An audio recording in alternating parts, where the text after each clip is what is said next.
Assalamualaikum Ustadz, saya sudah menikah 8 tahun. Suami saya nggak pernah sholat yang 5 waktu. Sholatnya hanya Jumat saja. Saya dengan orang tua selalu mengingatkan, tapi tidak didengar. Apakah dalam agama masih bisa wajar bersabar bersama? Atau gimana ya? Jadi keadaan hati saya menjadi mati rasa Ustadz. Karena saya butuh sosok pemimpin yang beragama. Begitu juga anak-anak udah mulai besar. Anak-anak suka ngomong, kenapa papa tidak sholat? Tapi dia itu tidak bergeming. Tetap tidak sholat. Bagaimana sikap saya, Ustaz? Ya, satu, saya sependapat bahwa rumah tangga itu harus ada imam. Dan imam tadi adalah yang bisa membawa kita kepada kebaikan dunia akhirat. Karena itu, kenapa ya kalau di rumah ar-rijal qawwamuna 'alan nisa. Jadi wajar kalau kemudian Anda sedih, Anda prihatin, suami Anda sholatnya cuma Jumatan saja. Itu juga kalau lagi di kantor, Jumatan dan gak enak sama teman-temannya. Anak-anak udah pada protes, mama kenapa ayah nggak pernah sholat? Anda sudah menyampaikan sama suami Anda, tapi tidak bergeming gitu, gitu. Saya yakinlah Anda sudah mendoakannya, Anda sudah ikhtiarnya. Yang penting kita ikhtiar, Bu. Nah, persoalannya, apakah saya wajar tetap bersama dia dalam keadaan seperti itu? Itu pilihan sebenarnya. Jadi, boleh nggak nih, ini bahasa kasarnya gini, boleh nggak sih saya pisah dengan suami yang nggak pernah sholat? Boleh nggak? Kalau bicara boleh dan tidak, ya boleh. Karena suami itu adalah wa ashiruhunna bil ma'ruf. Suami itu wajib memperlakukan istri dengan baik. Istri dengan baik itu salah satunya adalah minimal ibadah wajib dia lakukan. Itu kan memperlakukan istri dengan baik. Puasa yang wajib dilakukan, sholat yang wajib dilakukan, gitu.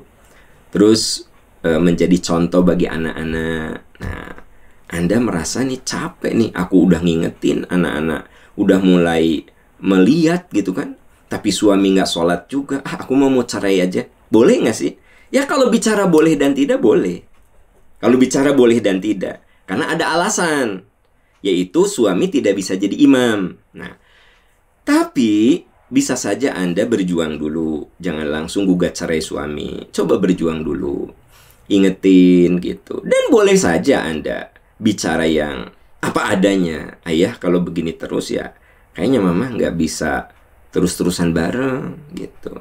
Karena anak makin gede, ayah sholat aja nggak pernah, itu ayah tuh gimana? Nah, coba bicarakan. Karena di dalam Al-Quran, di surat Ali Imran ayat 159, fa'fu anhum, maafkan, wastaghfir lahum, doakan, wasyawirhum fil amr. Kamu musyawarah. Jadi Anda perlu musyawarahkan dengan suami Anda.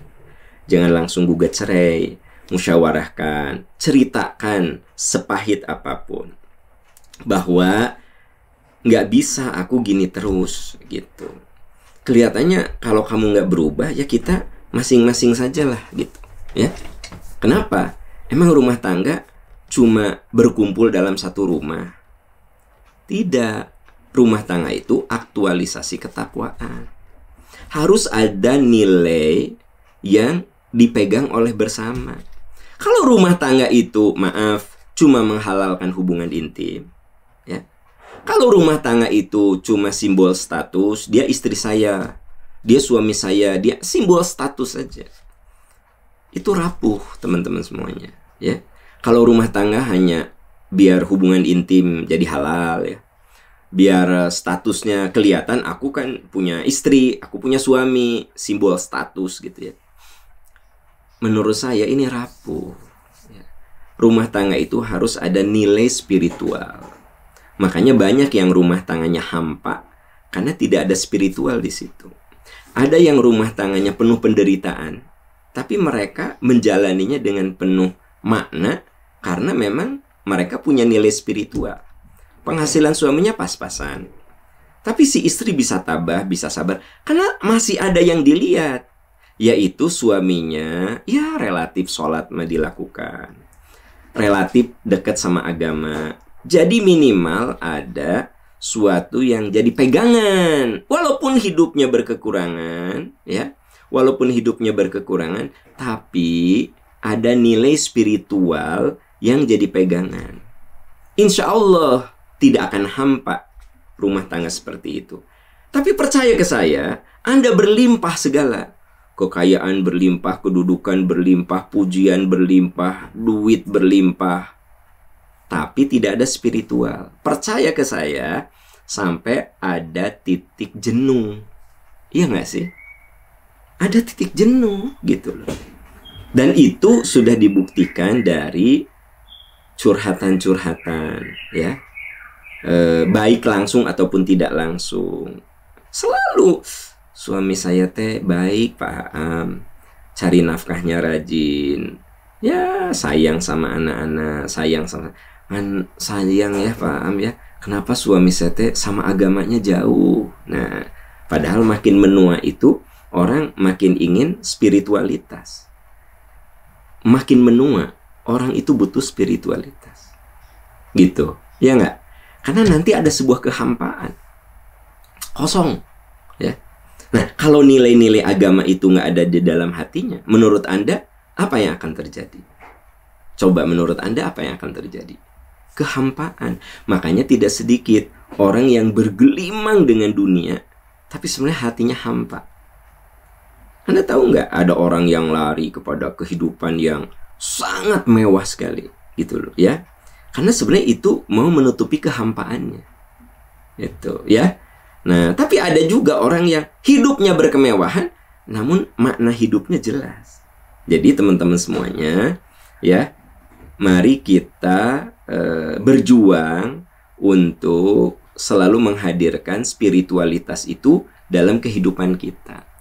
Kenapa kita harus menghadirkan spiritualitas dalam kehidupan kita? Supaya hidupnya penuh makna, ya, supaya hidupnya penuh makna. Kembali ke pertanyaan Anda, saya tidak menyarankan Anda langsung gugat cerai. Coba bicarakan. Bila perlu sepahit mungkin Anda bicarakan, artinya ya Anda bicara, kalau gini terus, ya saya kayaknya akan gugat cerai, gitu, ya, gitu. Boleh, ya kan demi kebaikan, maka kadang-kadang harus dibicarakan.